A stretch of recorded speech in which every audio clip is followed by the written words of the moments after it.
Bienvenue, l'événement politique, c'est maintenant sur France 3, midi, Pyrénées, place au tout premier débat sur les élections municipales à Toulouse. Avec nous, dans ce tout nouveau plateau, 4 candidats, tête de liste.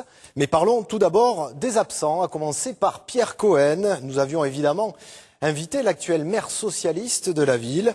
Jeudi, il nous a informé par courrier qu'il ne souhaitait pas participer à cette émission. Alors je cite ce courrier: « Je rentrerai en campagne dès lors que j'aurai constitué ma liste, finalisé les accords avec les partenaires et élaboré le programme que je souhaite proposer aux Toulousains. » Fin de citation. Autre absente ce matin, Christine Deveyrac, la candidate UDI. Elle nous avait donné également son accord pour participer à cette émission, mais jeudi également, elle nous a fait savoir qu'elle ne souhaitait plus y participer en raison de l'absence de Pierre Cohen. Quoi qu'il en soit, nous n'allons pas nous ennuyer. 3 thèmes seront au centre du débat aujourd'hui: les transports, le logement et la sécurité. Alors pour débuter, rapide présentation de nos invités afin de les resituer sur l'échiquier politique. Avec nous, Jean-Luc Moudenc, bonjour. Bonjour. Ancien maire de Toulouse de 2004 à 2008, battu cette année-là par Pierre Cohen. Vous êtes le candidat de l'UMP notamment. Vous présentez une liste qui se nomme Union de l'opposition. Qui regroupe cette liste, Jean-Luc Moudenc? UMP, des personnalités du centre, notamment l'UDI, la droite souverainiste également, et puis la moitié des sièges pour la société civile, parce que je pense que les citoyens aujourd'hui demandent à participer aux affaires locales, à décider aussi, sans forcément passer par les partis politiques. C'est l'originalité de la liste que nous allons présenter. Merci à vous. Antoine Maurice, bonjour. Bonjour. Vous êtes actuel conseiller municipal et vice-président de l'agglomération. Vous vous présentez pour Europe Écologie Les Verts. Votre liste se nomme Toulouse Vert demain, Vert VERT, un détail qui compte. Alors, une question qui regroupe votre liste, évidemment, et une question qui circule beaucoup, est-ce que vous irez jusqu'au bout, ou est-ce qu'une union est encore possible avec les socialistes et Pierre Cohen? Alors la liste Toulouse Vert demain est soutenue par Europe Écologie Les Verts. Elle a vocation à rassembler toutes les forces politiques et citoyennes qui se reconnaissent dans les valeurs de l'écologie et de la solidarité pour présenter aux Toulousains un projet écologiste.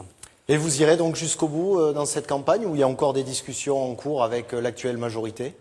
La campagne a 2 tours, comme chacun sait. Donc le premier tour, c'est l'occasion de présenter aux Toulousains des alternatives.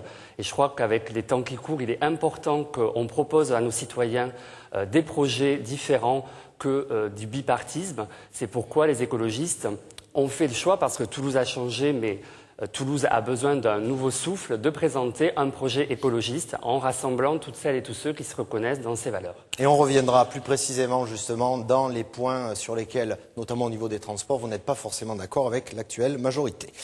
Alors également avec nous en plateau, Serge Larose, bonjour. Bonjour monsieur, dame. Candidat du Front National qui ne présentait pas de liste en 2008 et qui, sur ce scrutin, en présente une. Alors une liste clairement affichée Front National, Serge Larose. Oui, la liste s'appellera Toulouse Bleu Marine, liste soutenue par le Front National. Pourquoi une liste cette année et pas au précédent scrutin, 6 ans Au plus tôt? précédent scrutin, oui. Écoutez, après l'élection du président Sarkozy, après les législatives qui ont suivi, nous avons été en grande difficulté financière. Monsieur Sarkozy ayant fait une campagne sur des thèmes frontistes pour, bien entendu, après, ne pas en tenir compte. Ça nous a coûté très cher, mais la deuxième fois, ça n'a pas pris. Monsieur Sarkozy n'a pas pu avoir nos électeurs. Et puis maintenant, le Front National est très haut dans les sondages et nous présentons des listes un peu partout en France. Ok, merci à vous Serge Larose. Et puis Jean-Christophe Célin, également avec nous, bonjour. Conseiller municipal Front de Gauche, également élu à l'agglomération.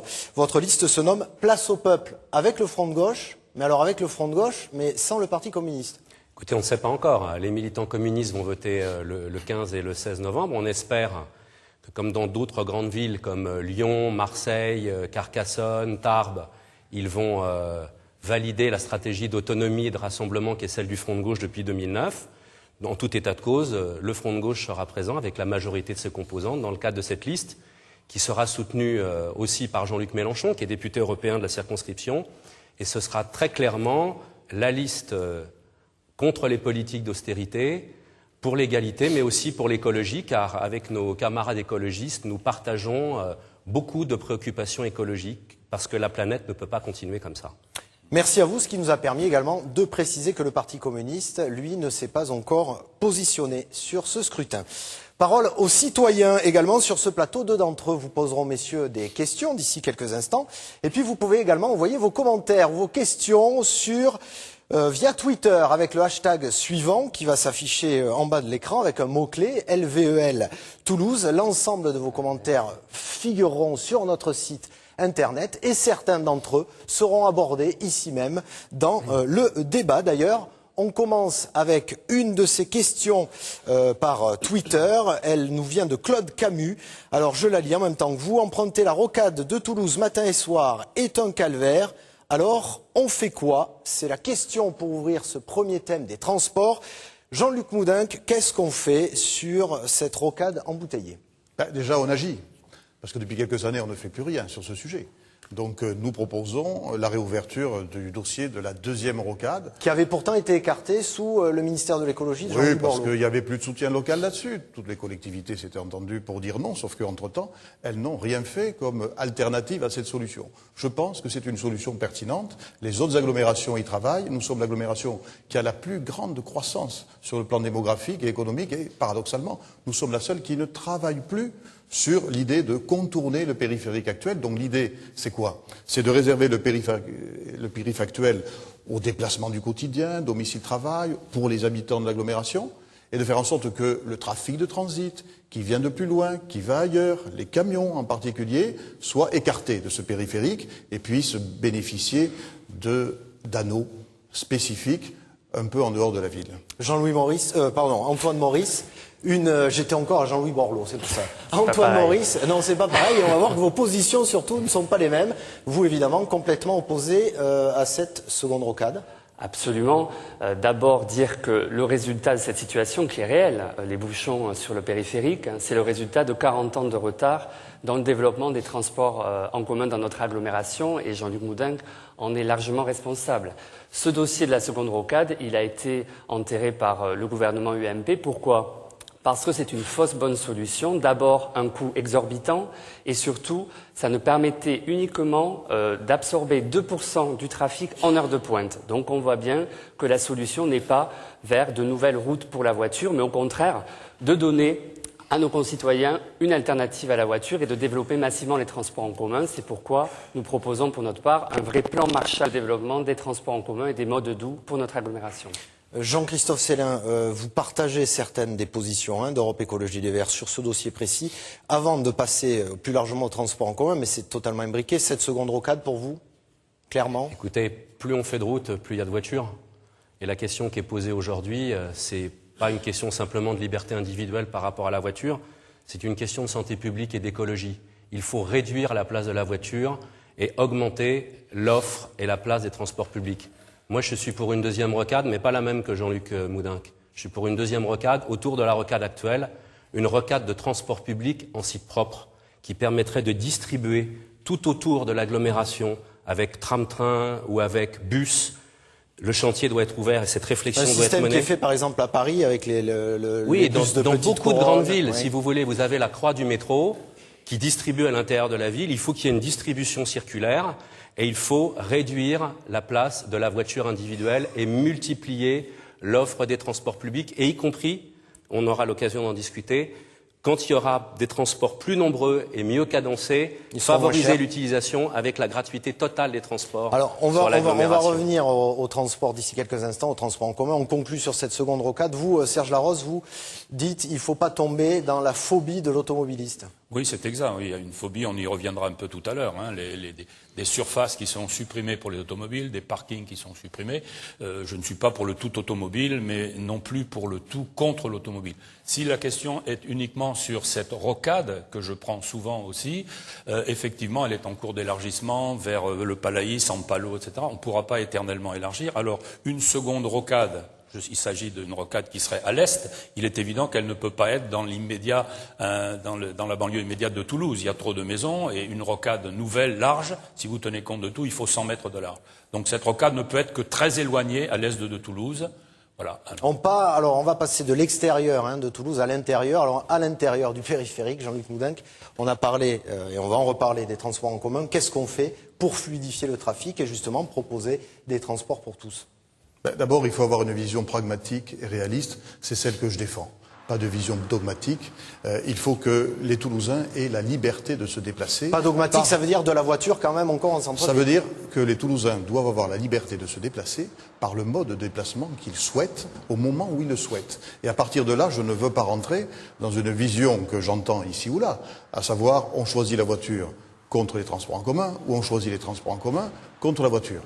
Je sais, par expérience, et je crois, qu'il faut à la fois continuer le développement des transports en commun, et en même temps développer un certain nombre d'infrastructures routières. C'est à cette condition-là que l'on répondra aux différents besoins.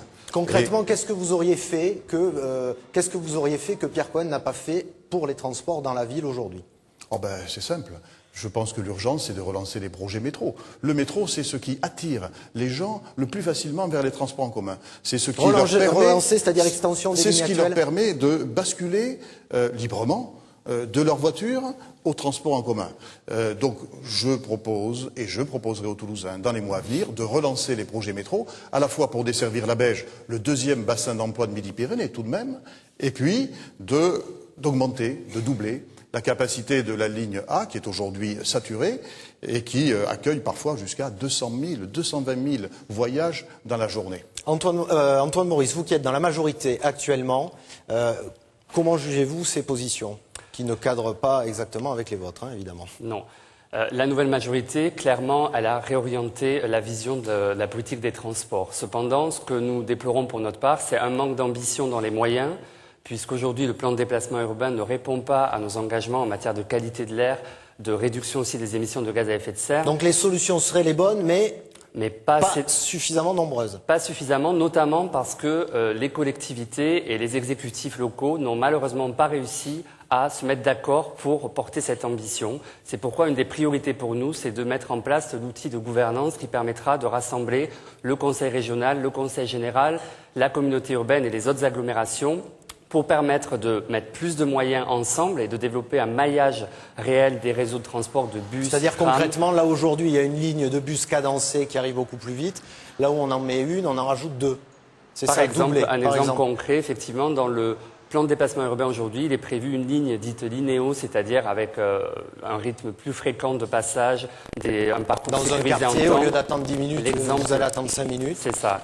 Toutes les 5 minutes, c'est l'exemple de la ligne 16 aujourd'hui. Le plan de déplacement urbain prévoit une ligne par an de cette façon. On en prévoit 2 pour notre part dans un plan de déplacement urbain qui sera révisé. Je précise également que vous souhaitez également l'arrivée du tram canal qui est actuellement en projet encore plus rapidement. Jean-Christophe Célin. Oui, je suis en désaccord total avec Jean-Luc Moudenc. La question, quand on est un responsable politique, c'est pas de faire des faux barres entre les dogmatiques, les pragmatiques, etc. Je le disais tout à l'heure, il y a un impératif social et écologique, un impératif de santé publique. Aujourd'hui, les voitures engorgent les villes et les périphéries. Les embouteillages coûtent 5,6 milliards d'euros par an à la collectivité française avec toutes les incidences que l'on connaît en matière de santé publique. Il ne faudrait pas qu'on se réveille un matin en disant « on ne peut plus du tout circuler ». Et pour ne pas en arriver là, un responsable politique doit se projeter, doit prévoir. Et il faut prévoir donc des transports publics mieux cadencés, plus nombreux. Je prends un exemple. Il faut que la ligne 1 sur Toulouse refasse la boucle sur l'ensemble des boulevards. Il faut des petites navettes propres pour les relations interquartiers. Et il faut remettre sur le chantier ce qui avait été proposé il y a 10 ans, déjà pendant une campagne électorale en 2001, c'est la question du site propre de transport public, comme je le disais tout à l'heure, pour redistribuer l'ensemble de l'agglomération. Enfin, 1 kilomètre de métro, ça coûte 4 fois plus cher que le tramway. Il faut faire du tramway à Toulouse, à la fois pour prolonger les lignes et pour peut-être en faire des nouvelles. Je crois que l'avenir est de ce côté-là et c'est ce que toutes les grandes villes font, et y compris des grandes villes dirigées par des amis comme de Jean-Luc Moudenc, comme M. Estrosi à Nice. Vous évoquez à l'instant un métro plus cher, beaucoup plus cher, mais c'est une option qu'il ne faut pas écarter, selon vous, Serge Larose. Oui, alors s'il s'agit des transports à l'intérieur de Toulouse, je voudrais dire qu'un candidat qui vous dirait « votez pour moi, je vais régler le problème des bouchons, du stationnement et de la circulation », évidemment, c'est de l'escroquerie. C'est pas difficile. Si vous mettez bout à bout toutes les voitures des Toulousains, ça fait 900 kilomètres. Si vous mettez bout à bout toutes les rues de Toulouse, ça fait 300 kilomètres. Voilà. Donc ça, c'est un problème de forcément, départ. ça passe pas. Ça passe pas. Donc il faut essayer effectivement d'améliorer. Alors actuellement, je suis assez d'accord qu'on a commencé avec 2 lignes de métro. Il faut continuer. Il faudrait continuer pour que petit à petit Toulouse dispose d'un vrai réseau, comme Paris par exemple, qui permet d'aller de n'importe quel point à n'importe quel autre par le métro. Et là, il n'y a aucune gêne pour les riverains. Alors le tramway actuellement, on a bousillé les allées Jules Guesde, on va continuer sur le pont Saint-Michel, puis ensuite avenue de Muret, et il y a un grand projet pour aller petit à petit de la gare Matabio à Plaisance-du-Touche. Donc on va démolir des quartiers anciens très beaux comme Saint-Cyprien, Étienne Billière, et puis ensuite l'Ardenne, avec tous les inconvénients qui vont être associés à cette affaire-là, 2 fois moins de surface pour les voitures, impossibilité de se garer, les commerçants qui vont perdre leur clientèle, impossibilité de tourner à gauche, impossibilité de couper. Donc nous sommes contre ce tout tramway. Je pense que le métro est plus cher, ça fait rien, on met un peu plus de temps. Toulouse a 2000 ans, on met un peu plus de temps, mais il faudrait un réseau de métro. Vous voyez, je suis pas sectaire, je rends hommage à ceux qui ont choisi l'option métro. Je pense qu'il faut la continuer. Apparemment, dès lors qu'on sort des questions d'immigration, M. Larose ne connaît pas ses dossiers. Oui, mais l'immigration, on va en parler tout à l'heure parce que c'est très important, monsieur. Parce que vous avez parlé non, je ne connais pas mes dossiers, vous les connaissez. Et Matabio, il n'y a pas de projet de tramway entre Plaisance-du-Touche et... Si, il s'agit d'aller jusqu'à Auxonne petit à petit. Oui, non, mais là, c'est pas de ça dont vous avez parlé. Là, attendez, vous avez parlé du vous cherchez quel genre de querelle, Sur le dossier chaud, actuellement dans les rues toulousaines, c'est le tram. Il y a beaucoup de gens qui se posent des questions dessus, en bien d'ailleurs ou en mal. Il y a beaucoup également de nos téléspectateurs qui nous regardent partout dans la région, qui en arrivant à Toulouse se disent « Ouh là là, ça a changé, comment on va faire, par où on passe ?» Votre position précise sur les projets tram actuellement en cours, Jean-Christophe Sellin. Écoutez, les projets tram qui sont en cours ont été lancés. Il faut regarder... Utile ou pas ce tram? Pardon? D'abord, utile ou pas? Ah oui, bien sûr, utile. Ce que j'ai défendu il y a 2 minutes, je le défends maintenant, évidemment. Le tram est utile. Il faut faire en sorte de multiplier et de généraliser ce qui marche. Et en l'occurrence, ça va marcher sur l'ensemble de Toulouse. Encore une fois, pour des raisons pratiques, pour des raisons de distribution et pour des raisons financières. Parce que, comme je le disais à l'instant, 4 km de tramway égale 1 km de métro. Voilà. Pour notre part, effectivement, nous pensons que l'urgence appelle à choisir des solutions diverses qui permettent de répondre à tous les besoins de déplacement en transport en commun. C'est pourquoi nous privilégions le tramway et les bus à haut niveau de service dans le maillage que nous souhaitons pour l'agglomération, sans oublier la question du vélo, parce que les modes doux permettent aussi de nombreux déplacements, beaucoup de déplacements font moins de 2 km, donc c'est aussi une réponse importante. C'est pourquoi nous voulons un plan d'urgence de développement du vélo, des pistes cyclables et de l'aide aussi avec des maisons du vélo sur l'ensemble de l'agglomération, par exemple. Alors, on est passé de la rocade au vélo. Il y a la question de la piétonisation aussi, Jean-Luc Moudenc. Oui, je voulais quand même dire un mot. Il ne faut bannir aucun mode de déplacement. Métro, tramway, bus, piéton, vélo. Simplement, il faut aller au plus efficace. Quand je vois aujourd'hui que le maire sortant, qui d'ailleurs n'éprouve pas le besoin de défendre son bilan, il n'en est peut-être pas très, très fier, fait des petits bouts de tram, des petits bouts de bus, en faisant en sorte que le tram en question vienne doubler l'offre de métro existante ou doubler par des bus également l'offre de métro existante, je dis qu'avec le budget que nous avons, avec un état des finances municipales qui est désormais extrêmement dégradé, il faut que les investissements soient calculés au plus efficace et non pas doubler l'offre qui existe à l'heure actuelle. Justement, si on parle d'efficacité, Monsieur Moudenc, vous ne pouvez pas uniquement proposer une ligne de métro supplémentaire. On paye déjà assez cher. Je viens de vous dire que j'étais pour le développement du bus et des autres modes, Monsieur Maurice. Ne me faites pas dire ce que j'ai pas dit. Non, mais le métro, justement, on n'a pu faire que 2 lignes de métro qui ont endetté TCO et qui expliquent largement le retard de notre agglomération par rapport par jour dans à les 2 d'autres lignes de métro. agglomérations. C'est ce qui, de plus, est efficace. Enfin, vous le niez, mais les Toulousains, eux, ils l'adoptent. Est-ce que M. Moudenc est pour privilégier les transports publics par rapport à l'utilisation de la voiture individuelle sur la base de ce que j'ai dit tout à l'heure? Il y a une demande sociale de davantage de transports publics et il y a un impératif écologique. Alors Voilà la vraie il a question. dit je ne bannis aucun mode de transport, mais je vous laisse répondre. Bien évidemment. Moi, écoutez, en plus, je le prouve. J'ai mené du début jusqu'à la fin le dossier Non, de vous la l'avez ligne pas B du prouvé, métro. Donc, justement. mes actes parlent pour moi, plus que quiconque ici. Non. Donc, je suis pour le développement des transports en commun. Simplement, je dis que les transports en commun ne résolvent pas tous les problèmes. Pourquoi? Parce qu'on a des besoins différents à tel ou tel moment de la journée. Et qu'il faut donc accepter d'avoir le courage, même si c'est pas dans l'air du temps, de développer des infrastructures routières. En plus, ayons une vision d'avenir. Dans 30 ans, dans 20 ans, la voiture, elle sera plus polluante. Donc je crois qu'il ne faut pas rester sur des visions du passé. Beaucoup de progrès technologiques sont faits, beaucoup de progrès technologiques seront faits. La ville intelligente, elle est à notre portée pour demain. Saisissons toutes les opportunités. Ne nous enfermons pas dans des dogmes. Merci, messieurs. Nous nous enfermons pas dans des dogmes, mais nous refermons ce chapitre des transports pour passer à celui du logement, avec notamment un militant de l'association Droit au logement qui est avec nous sur ce plateau. Luc Novales, bonjour. Bonjour. Vous pouvez poser votre question à nos candidats. Alors, si on s'en tient aux chiffres de la fondation, le rapport de la Fondation Abbé Pierre 2013, en France aujourd'hui, la France s'enfonce dans une crise du logement sans précédent.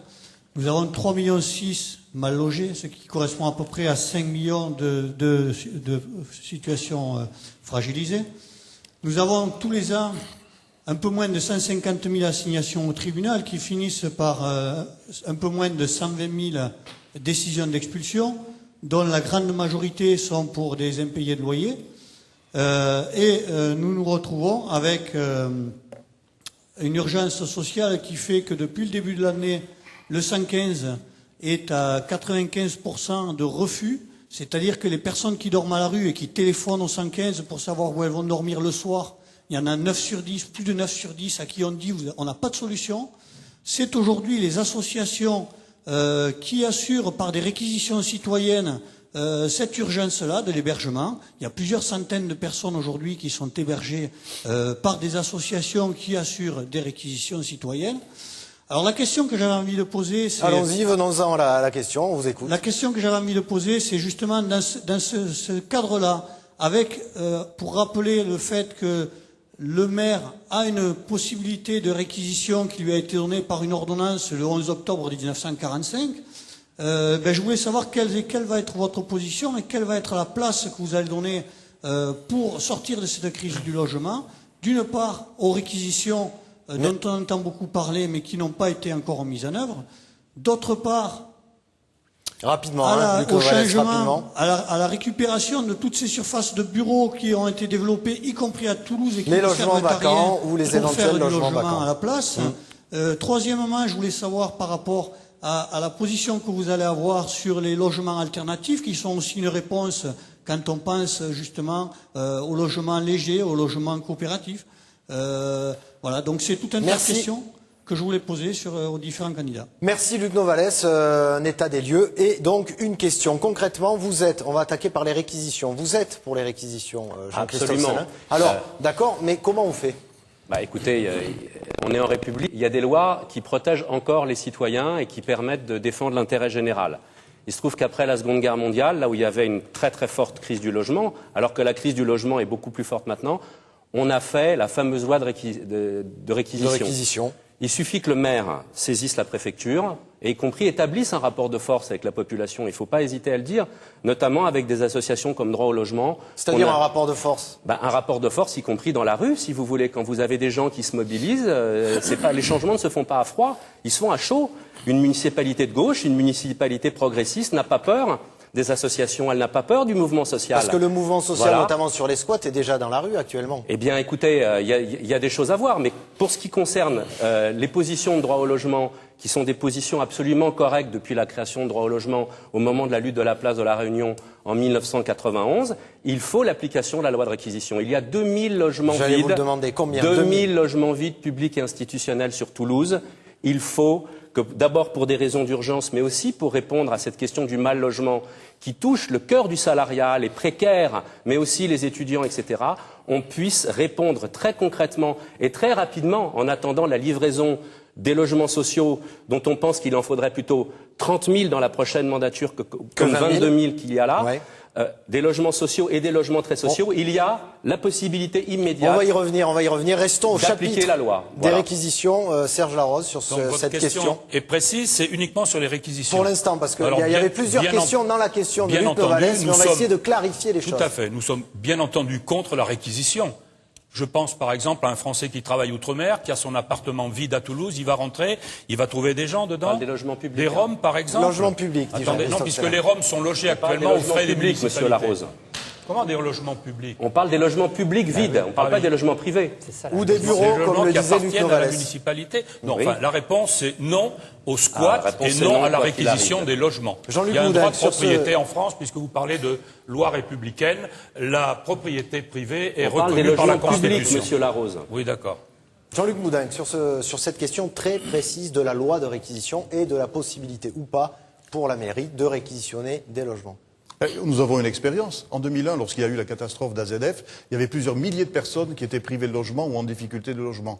Le préfet, le maire de l'époque, Philippe Douste-Blazy, ont réquisitionné. Donc on a mis en œuvre la loi de 45.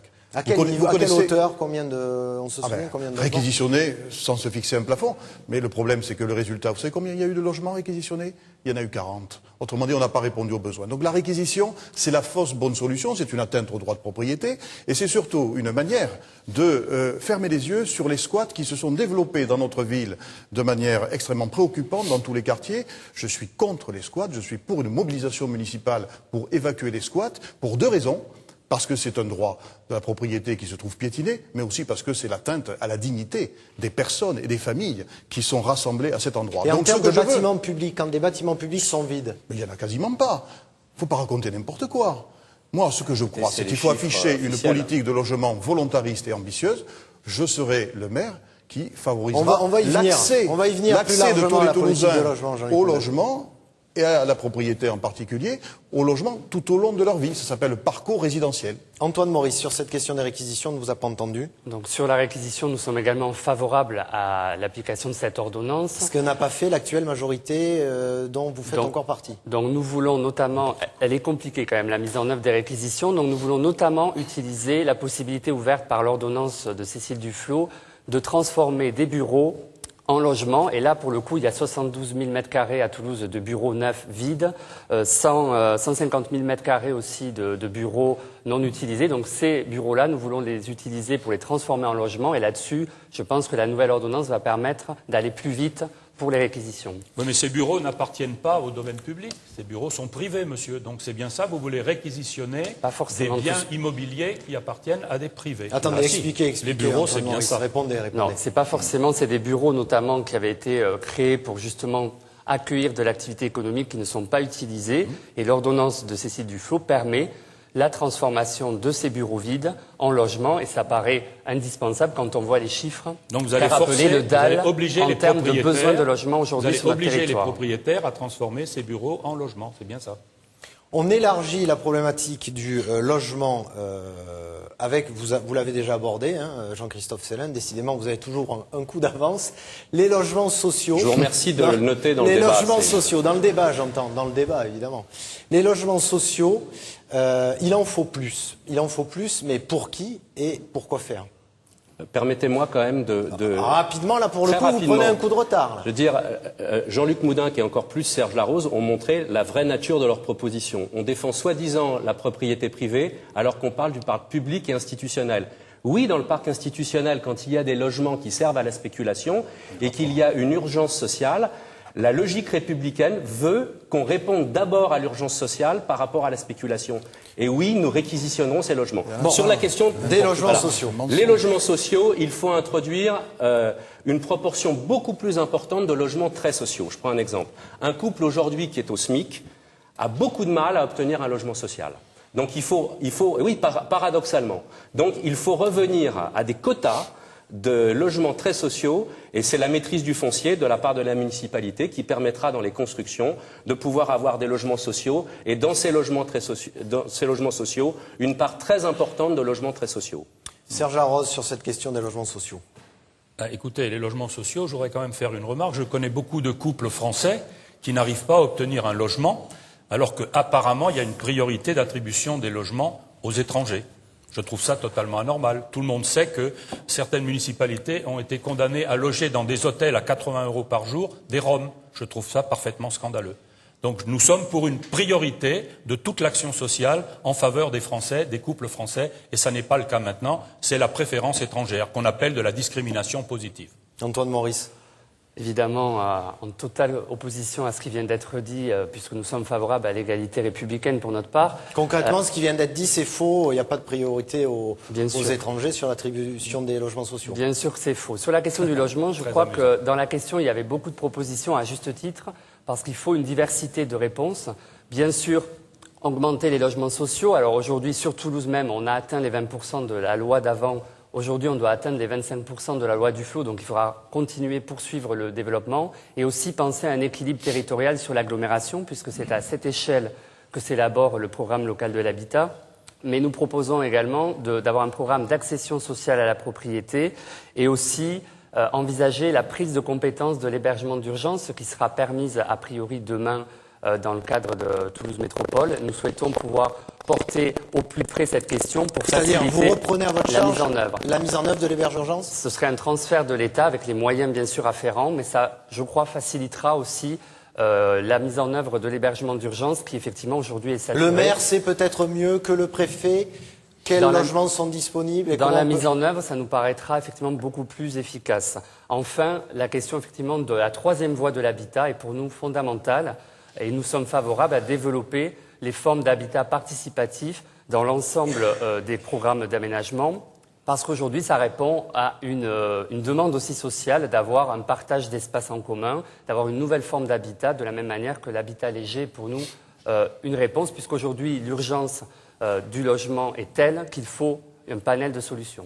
Les logements sociaux, Jean-Luc Moudin, qui ensuite on élargit à la problématique de l'urbanisme également, qui est imbriquée évidemment dans cette question du logement. Bon, d'abord, les logements sociaux. En matière de logement, il faut parler de Toulouse, des besoins des Toulousains, et surtout l'idée qu'on doit répondre aux besoins qui ne sont pas les mêmes à tel ou tel moment de la vie et dans telle ou telle situation. Alors qu'est-ce qui manque, par exemple, aujourd'hui? Eh bien, pas de vision politique et dogmatique là aussi, c'est comme pour les transports. Oui, il faut augmenter l'offre d'hébergement d'urgence.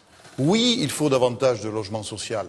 Ce qui ne veut pas dire d'ailleurs que le logement social doit être de piètre qualité. Il faut aller vers la qualité. Et puis surtout l'accession à la propriété. Vous avez beaucoup de jeunes actifs qui ont du mal.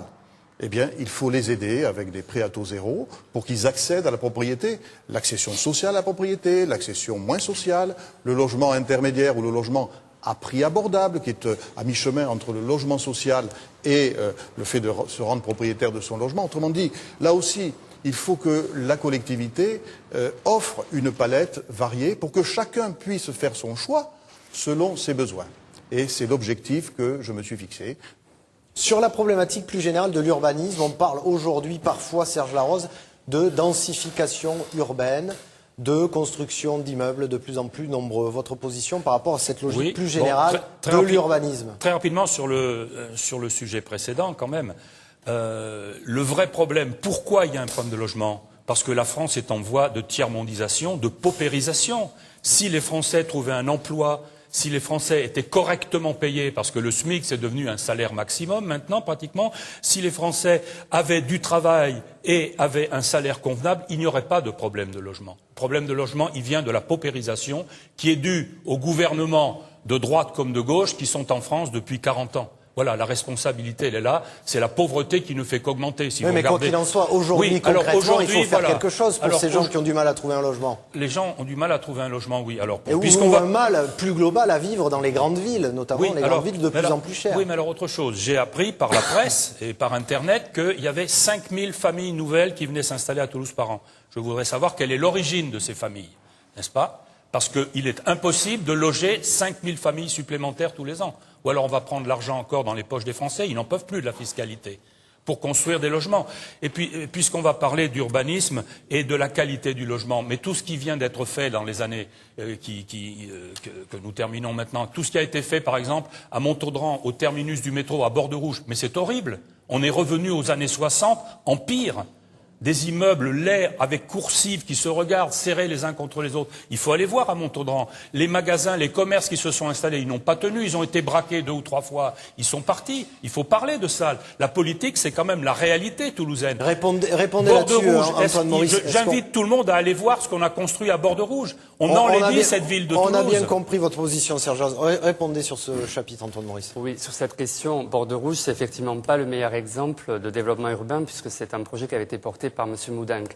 Mais pour notre part... Vous confondez la place sud et la place nord, monsieur. Attendez.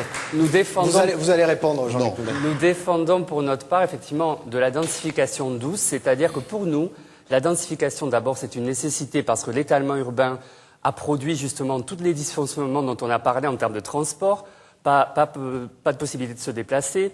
Densification douce, concrètement, c'est quoi? Alors c'est des justement, immeubles, mais je pas vais très donner hauts. un exemple concret, c'est que densifier ne veut pas dire forcément des grands immeubles, des grandes tours. On peut densifier, comme on dit, horizontalement, c'est-à-dire juste augmenter d'1 ou 2 niveaux. D'accord. C'est l'exemple, par exemple, que je donne des Chalets. C'est un quartier le plus dense de Toulouse. Je crois que c'est un quartier où l'on aime vivre et on veut développer cette densification dans la ville. Répondez sur le dossier Borde-Rouge. Borde-Rouge, monsieur Maurice ne le sait peut-être pas, mais il y a eu 2 phases dans le projet.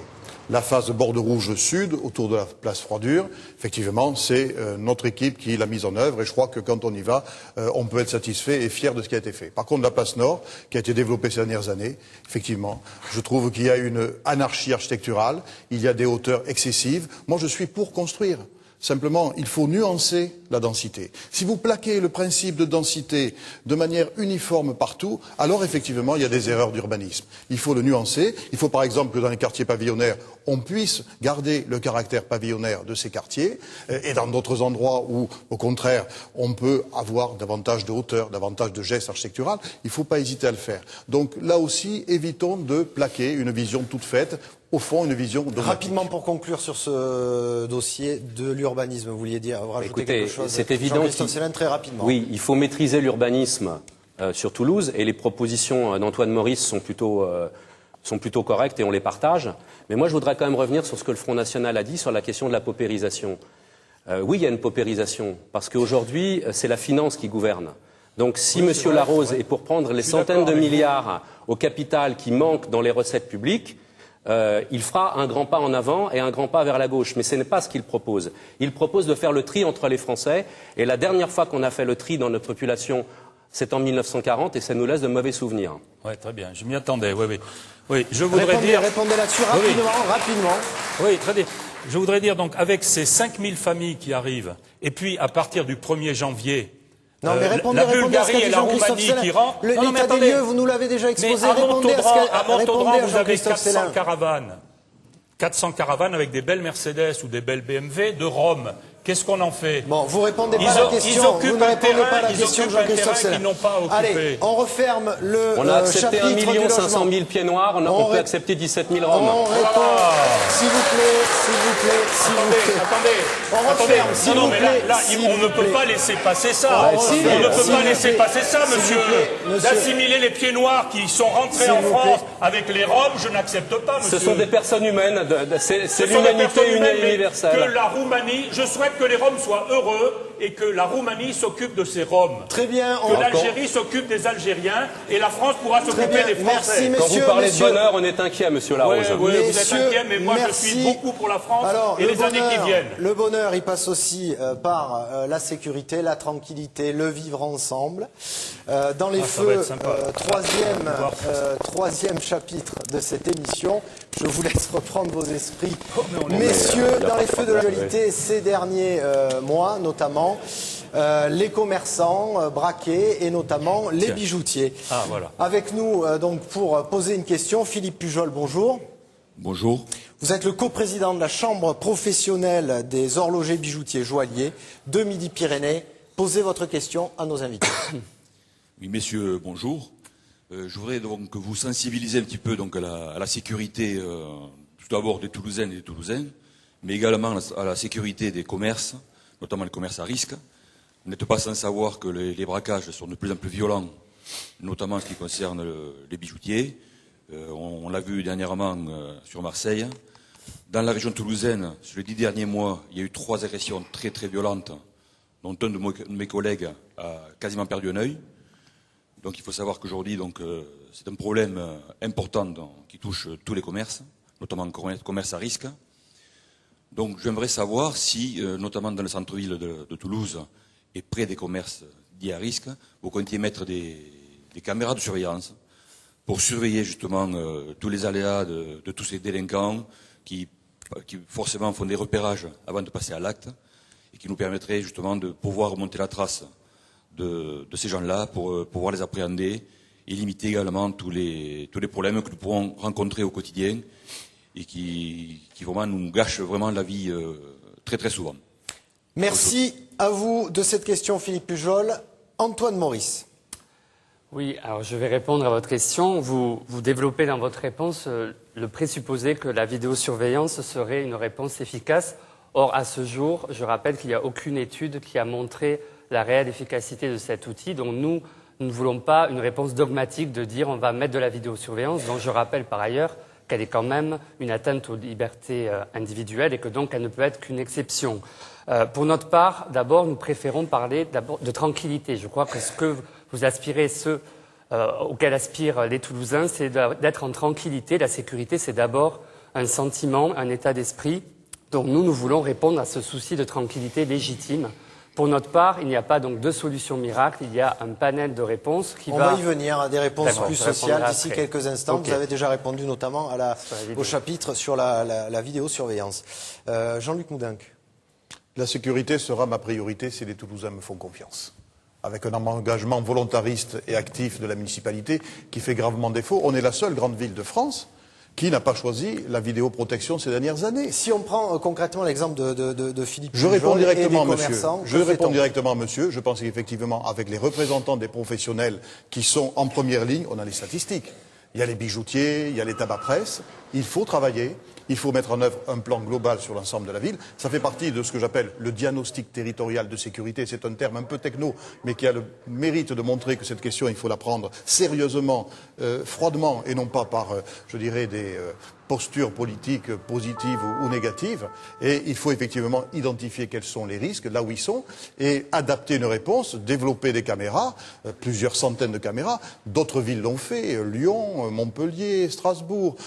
On est les seuls à pas avoir fait ça. Et puis il faut aussi, parce que la caméra, c'est pas la solution à tout, il faut doubler les effectifs de terrain de la police municipale. J'y suis déterminé. Et puis, un outil a été créé par la municipalité sortante, qui est l'Office de tranquillité, le 3101. Moi, je dis pourquoi pas. On n'est pas là pour détruire tout ce qui a été fait par les prédécesseurs. Simplement, il faut lui donner une dimension d'efficacité. Il faut le réformer. Il faut mettre ensemble, derrière le PC sécurité, pas simplement des gentilles personnes qui sont sympathiques au bout du fil. Il faut la police municipale, il faut la police nationale, il faut la coordination des forces publiques. Et tout ça grâce à une coopération renforcée, une complémentarité renforcée, avec une convention modifiée entre l'État et la ville. On va rentrer dans certains détails de ce que vous avez évoqué tout à l'heure. Jean-Christophe Célin. Moi, je suis en désaccord total avec ce que Jean-Luc Moudenc vient de présenter. Pourquoi ? Parce qu'encore une fois, on est dans une logique républicaine. La logique républicaine, c'est deux choses. Premièrement, service public de la police. Sous les années Sarkozy, paradoxalement, et encore maintenant, sous Manuel Valls, car je le dis, mon ami François Delapierre a fait un excellent livre qui s'appelle « Les coupables sont à l'intérieur ». Le service public de la police est non seulement dévalorisé dans ses missions, mais les postes et la formation des personnels est à la baisse. Donc il faut un vrai service public de la police. C'est l'État, c'est pas la ville. C'est l'État, c'est une mission régalienne. La police municipale doit avoir des missions de circulation et de médiation, comme elle l'a actuellement. Il ne faut ni doublement de la police municipale, ni armement de la police municipale, ni vidéosurveillance. Et je le réponds très tranquillement au monsieur qui est bijoutier. Comme nous sommes en République, nous ne sommes pas pour des droits spécifiques pour les bijoutiers par rapport au bureau de tabac, par rapport aux autres. La police doit faire son travail, elle doit être dans les quartiers, elle doit connaître les gens, donc il faut le retour de la police de proximité et nous sommes contre la vidéosurveillance. Mais il faut de l'humain d'abord. Et dans les quartiers notamment, il faut des concierges dans les immeubles, dans les écoles, on y reviendra. On va revenir sur le vivre ensemble. C'est une logique très différente de celle de la droite. Exactement, voilà. Donc on va revenir sur le vivre ensemble, sur le lien social. On répond d'abord à Philippe Pujol, Serge Larose. Oui, alors je crois que si on veut soigner un mal, il faut commencer par faire un diagnostic, n'est-ce pas? Donc il y a de la délinquance, depuis la petite délinquance, on vous raye la voiture avec un clou, jusqu'à la grande délinquance, une joggeuse qui est violée, assassinée. Là, on parle les des commerçants, braqués, mon buraliste, 3 fois braqué cette année, là où j'achète le journal le matin. Alors, d'où elle vient, cette délinquance? Pourquoi y a-t-il cette délinquance? Parce que les gouvernements de droite et de gauche, qui sont en France depuis 40 ans, ont laissé installer le laxisme, parce qu'on a supprimé tout ce qui empêchait, on a supprimé la peine de mort, on a supprimé la perpétuité, on a supprimé l'inculpation. Attendez, donnez-moi, j'ai moins utilisé mon temps de parole. On a supprimé. Excusez-moi, Serge Arroze. Oui. Je vais demander au public de ne pas applaudir parce que. Oui, surtout la peine de mort. Non, mais on ne s'entend plus. Non, mais je suis pas en train de vous dire, c'est bien ou pas. Sinon, sur le plateau, à commencer par moi. Merci. Donc Serge Arroze, terminé. Voilà, il est contre la peine de mort. Qu'est-ce qu'il fallait faire? Mohamed Merah, il a été condamné à mort et exécuté par le gouvernement français. Vous écartez de la non, question. je ne m'écarte pas, monsieur. C'est pas la peine de parler de l'insécurité si l'on ne dit pas d'où elle vient. Elle vient du laxisme des gouvernements de gauche et de droite qui ont tout supprimé. Et nous en arrivons maintenant à ce que les policiers... Donc la solution vient de l'État, pas du maire. Si, les deux. Le maire est officier de police judiciaire. Mais j'ai des policiers dans mes sympathisants et dans mes militants. Ils n'ont aucun pouvoir. J'ai mes policiers, pas une semaine qui se fassent traiter de sales flics, de sales blancs, fils d'une pute et d'un porc. Je le dis. Voilà. Et quand ils vont voir le maire en disant voilà ce qui m'arrive, eh bien on ne fait rien. Tant que les policiers n'auront pas du pouvoir, tant qu'on n'aura pas sorti le syndicat de la magistrature avec le mur des cons, lorsqu'on n'aura pas rétabli un ordre républicain, vous ne l'êtes pas. C'est certainement pas ces messieurs qui vont rétablir l'ordre et qui vont protéger les bijoutiers. Jean-Luc Moudenc, sur le rôle du maire. Non, s'il vous plaît, je vais vous demander de ne pas applaudir, sinon je n'entends pas mes invités ne m'entendent pas et c'est très compliqué pour faire un débat. Jean-Luc Moudenc, sur ce rôle qu'a le maire en matière de sécurité. Les choses ont changé. Depuis la loi Jospin, depuis les lois Sarkozy, depuis grosso modo une vingtaine d'années, les choses ont changé. Le maire a un rôle important. Il doit travailler avec l'État. Il y a également tout le volet prévention, où le maire doit être sur les quartiers, auprès des publics à risque. Il y a des animateurs. Moi, j'aimerais que les animateurs de la mairie travaillent avec les éducateurs du conseil général, vous voyez, pour avoir une politique de prévention un peu plus efficace. Le maire, il préside un certain nombre d'instances. Il faut qu'il veuille. Quand on parle par exemple des îlotiers qui iraient sur les zones de sécurité c'est le prioritaires... rôle de la police municipale. Le rôle de la police municipale, à partir du moment où vous doublez les effectifs, vous avez plus de possibilités. Vous avez la possibilité d'avoir une police municipale qui est visible, qui est sur le terrain, pas uniquement dans le centre-ville, et pas uniquement de manière symbolique. Vous avez la possibilité de faire des brigades de nuit. Moi, je veux que l'on remette en place les brigades de nuit de la police municipale. Jusqu'à 3 heures du matin ou 5 heures du matin, je veux qu'il y ait des interventions rapides, qu'on ne soit pas uniquement dans la posture. Ils n'ont aucun pouvoir, vos policiers, ils ne peuvent rien faire. Vous pouvez mettre un policier derrière chaque Français, derrière chaque bijoutier. Monsieur Larose, il n'a aucun pouvoir, il ne peut même pas intervenir quand quelqu'un est tabassé dans la rue. Ne racontez pas n'importe quoi. Il faut que le policier municipal exerce la plénitude de ses attributions, mais qu'il le fasse en coopération, en complémentarité avec la police nationale. S'il n'y a pas de coopération avec la police nationale, ça ne peut pas se faire. À Toulouse, une vieille dame tabassée par 2 voyous au sol et devant la poste. Il faut rien faire. Si les policiers sont arrivés, le maire ne doit rien faire. Le policier n'a pas le droit de toucher à ces messieurs. Il faut leur donner des ordres. Il faut leur demander gentiment s'ils acceptent les menaces. Encore faut-il que les policiers municipaux... la police. Je les ai armés, moi. Vous racontez n'importe quoi. C'est moi qui ai armé la police municipale à Toulouse. S'il vous plaît, on laisse répondre Antoine Maurice. C'est gravissime la situation de l'insécurité. Arrêtez d'exploiter le malheur des gens. Antoine Maurice, dites des choses sérieuses. S'il vous plaît, messieurs. Serge Arroze. J'ai armé la police municipale. Ne dites pas le contraire. De la situation. Mais il s'agit d'une élection municipale. Il s'agit d'une élection municipale. Restons dans l'élection municipale. S'il vous plaît. L'immigration et l'insécurité, la drogue, les armes. Antoine Maurice, restons dans l'élection municipale. Pas de la réalité. On peut reprendre un peu de Laissez parler les autres. Et de ne pas raconter n'importe quoi aux gens. Antoine Maurice, si on pouvait revenir au réel débat. Antoine Maurice, pour vous, la solution, ce n'est pas forcément la police.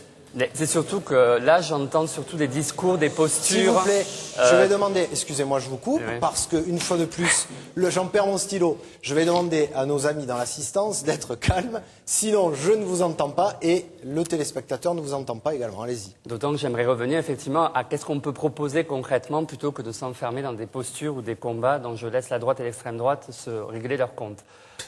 Nous, ce que nous proposons, c'est d'avoir plusieurs réponses, puisqu'il n'y a pas la réponse magique, et notamment pas la caméra à généraliser. Donc la réponse est sociale, peut-être? Entre autres, nous croyons beaucoup, nous, au triptyque vigilance, médiation, répression. Donc effectivement, bien clarifier le rôle de la police nationale, qui est chargée de la répression notamment. Donc nous, la police municipale, nous voulons une police de proximité. Nous croyons aussi beaucoup à la médiation.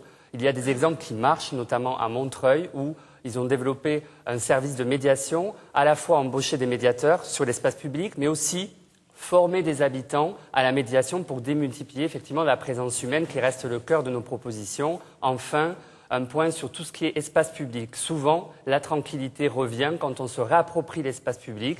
Je prends souvent l'exemple de la place Belfort, où on a un exemple réussi de co-construction avec les habitants, qui se sont réappropriés la place en organisant un marché de nuit, des événements, et on voit que cette place, qui était peut-être vécue comme anxiogène avant et avec des difficultés, reprend vie par le vivre ensemble, par des présences avec les habitants. Le vivre ensemble, ça fait également partie de votre programme. Mais oui, le vivre ensemble, l'humain d'abord. Bon, d'abord la question qui est posée, c'est que plus la société est pauvre, plus les gens ont tendance à voler.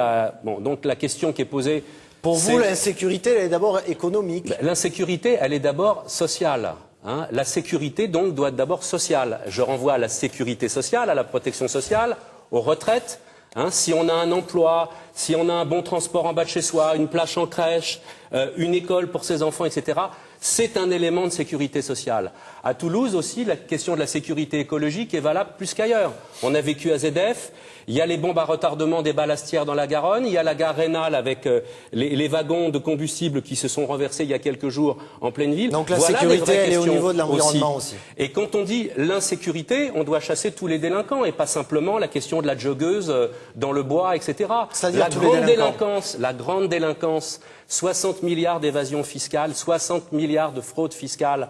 Voilà la chasse à la délinquance. Voilà la chasse, y compris au blanchiment, aux mafias internationales qui organisent y compris les réseaux de prostitution. Mais apparemment, la droite et l'extrême droite ne veulent pas s'attaquer à ces gens-là qui font partie de l'oligarchie, qui font partie de leur monde. C'est un contexte global. C'est pas le maire qui va pouvoir s'attaquer à ça. Oui, mais on est dans la 4e ville de France. Les élections municipales, cher ami, sont une élection nationale. Répondez rapidement sur ce chapitre, Jean-Luc Moudenc. Moi, je vais répondre de manière très ferme. Le problème de la sécurité à Toulouse est devenu un gros problème. Les atteintes à la tranquillité publique se sont multipliées. Ouais. L'espace public est de plus en plus dégradé. Rapidement, par sinon tout ça. vous n'aurez pas le temps de conclure. Il faut donc un engagement très clair des candidats, une volonté ferme. Moi, je l'ai, mais pas en racontant n'importe quoi. Et puis, dernier point, il faut faire de la proximité. Nous rétablirons les maires de quartier. Ils auront un rôle fondamental entre les autorités et la population sur ces questions-là qui empoisonnent la vie des Toulousains. Serge Arros, pour conclure sur le chapitre, s'il vous plaît. Oui, Monsieur Noviello, vous avez choisi 3 sujets, donc je suis discipliné, je suis d'accord. Enfin, il y a un problème gravissime Est-ce que ça passe par ce que vient de dire Jean-Christophe Seller ? La voie est libre, donc je voudrais dire quelque chose. C'est qu'actuellement, il y a quelque chose de gravissime qui se passe en France. C'est un basculement de population, le remplacement d'une certaine population française par une population immigrée. Je parle de l'islamisation de la France. À Basso-Cambo, le vendredi, le parking est plein de gens qui font la prière face à la Mecque. Je leur donne la direction, c'est 127 degrés. Non, voilà, ces messieurs nient ce problème-là. Les Français n'en peuvent plus d'une certaine immigration. Est-ce qu'on a le droit d'en parler ou est-ce qu'un sujet tabou ? Pour vous, elle est source d'insécurité, mais pas pour les autres candidats. Il y a un lien entre le trafic de drogue et une certaine immigration, entre les armes à Marseille. Donc pour vous, ils sont coupables de tout ? Non, mais pourquoi ? La politique, je crois que le b.a.-ba, c'est de bien vouloir regarder la réalité en face. Ce phénomène de l'immigration islamique en France est gravissime. C'est un changement de population. On va conclure. Donc je note, on n'en parle pas, c'est tabou. Je note. Ça, c'est votre vision des choses. J'estime que vous avez eu l'occasion d'en parler. Alors, non, messieurs, vous ne donnez pas l'occasion. Vous avez choisi d'autres sujets pour aujourd'hui. Messieurs, la sécurité... C'est un sujet tabou, je sais. On vient d'en parler pendant un quart d'heure. C'est votre opinion. Vous ne deviez pas être là. On peut répondre là-dessus. Alors, non. Sinon, vous n'avez plus le temps de conclure. Alors, messieurs, vous représentez, s'il vous plaît, messieurs... Les immigrés ont construit la France. Messieurs, vous allez perdre votre temps de conclusion. Vous allez perdre votre temps de conclusion si vous continuez. Alors, vous représentez tous ici des formations politiques. Vous nous les avez expliquées en début d'émission. Mais il y a un autre candidat qui, lui, a décidé de se déclarer sans étiquette, une candidature individuelle, personnelle donc. Il s'agit du sénateur radical de gauche de Haute-Garonne, Jean-Pierre Plancade. On l'écoute et juste après, à vous de conclure, messieurs. Le sens de ma candidature est très simple. Aujourd'hui, quand on regarde la situation politique à Toulouse, on voit deux candidatures prégnantes. L'une qui est celle du Parti socialiste avec le maire sortant, voilà, qui est un maire quand même qui n'est pas admis par les Toulousains. Il a du mal, les Toulousains ne s'identifient pas. Et l'autre par un candidat UMP qui a été aux affaires pendant 20 ans et qui a eu l'honneur d'être maire pendant 4 ans. Et à l'issue de son mandat, les Toulousains lui ont préféré quelqu'un d'autre qu'ils ne connaissaient pas. Voilà.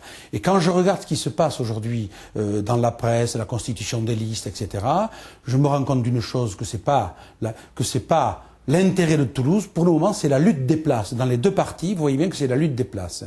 Et moi, finalement, ce qui me différencie de façon fondamentale avec ces deux candidats, c'est que eux, ils aiment le Capitole, et moi, j'aime les Toulousains. Et c'est une différence de fond. Émouvant. Pour conclure, messieurs, quel est le dernier message que vous souhaitez faire passer aux citoyens et éventuellement à vos futurs électeurs? Jean-Christophe Célin. Aujourd'hui, il faut faire des choix importants au niveau national et au niveau local, et ces élections municipales sont l'occasion de le faire. Il faut résister aux politiques d'austérité et faire des choix nouveaux pour les populations en matière de transport public gratuit, en matière de régie publique de l'eau, en matière de services publics de proximité, en matière de développement culturel, d'emploi dans les quartiers populaires.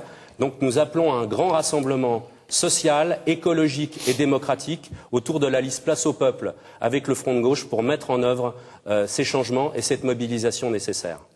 Merci à vous. Antoine Maurice, un dernier message que vous souhaiteriez envoyer aux citoyens toulousains qui nous regardent. Oui, je crois qu'on voit que le monde change, Toulouse a changé, avance, mais pour aller où? Et aujourd'hui, nous avons besoin de sens. Les citoyens, je crois, sont prêts. Toulouse est prête à passer au vert. Il y a beaucoup d'expériences qui le montrent sur notre territoire. Donc j'invite les Toulousains à nous retrouver le samedi 23 novembre pour l'éco-citoyen, qui est une agora, lors de laquelle nous voulons co-construire le Toulouse de demain, une ville en transition qui porte la transition écologique pour toutes et tous, pour chacun et ensemble. Merci à vous. Vous nous avez parlé du 23 novembre. Je rappelle quand même, avant qu'on termine, que le scrutin des municipales se tiendra, lui, les 23 et 30 mars. Encore ce dernier message que vous souhaitez envoyer aux citoyens. Serge Larose. On a essayé de faire croire aux Français depuis des années qu'il y a deux solutions et deux seulement. Soit la droite, UMP, ex-RPR, avec ses alliés UDF, UDI, Modem, etc. Soit la gauche socialo-écolo-communiste. Alors maintenant, il y a une troisième force qui est le Front National. Et je crois que tout le monde n'a pas mesuré l'énormité de la vague de Français qui vient vers nous parce qu'ils ouvrent les yeux. Alors je dis aux Toulousains, si vous voulez continuer à zapper un coup à droite, un coup à gauche, ne vous plaignez pas ensuite que nous ayons en France la situation que nous connaissons, l'immigration, l'islamisation, l'insécurité, la dette, le chômage, la perte de souveraineté. L'UMP et le PS-PC sont responsables de cette situation. Je crois que les Français, vous verrez la surprise aux 4 élections qui viennent dans les 2 ans à venir, vous verrez que les Français ouvrent les yeux et ils feront confiance à celle, Marine Le Pen, qui est capable de changer la situation de la France. Voilà mon message aux Toulousains. Merci à vous. C'est maintenant à vous, Jean-Luc Moudenc. Vous avez 1 minute pour délivrer le dernier message que vous souhaitez faire passer à vos électeurs potentiels. Une métropole plus forte, une vie quotidienne plus agréable à vivre, c'est ma ligne de conduite. J'aime Toulouse, je suis sincère, je présenterai une équipe à la fois renouvelée, une équipe de compétences, une équipe d'expérience, une équipe pragmatique, qui sera dans la proximité avec vous. Ne dispersez pas votre vote au premier tour, qu'il soit le plus efficace possible. Ne vous laissez pas aller à des excès ou à des mouvements de ras-le-bol qui ne produiront rien de concret. Choisissez des solutions efficaces, votez utile pour que votre voix soit plus fortement entendue en mars prochain. Vous avez bien montré votre efficacité, effectivement. Merci du compliment. Ce débat est terminé. Merci à vous d'avoir accepté notre invitation, messieurs. Je vous précise donc que vous pouvez évidemment revoir cette émission sur notre site internet midi-pyrénées.fr. www.france3.fr. Vous y retrouvez également l'ensemble des commentaires qui ont pu être postés durant ce débat. Je vous souhaite à tous, messieurs, une excellente campagne, puisqu'elle a débuté bel et bien, contrairement à ce que certains veulent continuer à croire. Pour continuer à suivre cette campagne, une adresse évidemment, celle de notre blog, Midi Pyrénées Politique. Vous y retrouvez notamment notre suivi des élections municipales et les chroniques de Laurent Dubois qu'on retrouve la semaine prochaine. La semaine prochaine, ici même, une émission sur la thématique de la santé et l'état des lieux des services d'urgence en Midi-Pyrénées. D'ici là, évidemment, passez un bon week-end et vous retrouvez dans quelques instants l'ami Pierre Nicolas pour le journal régional.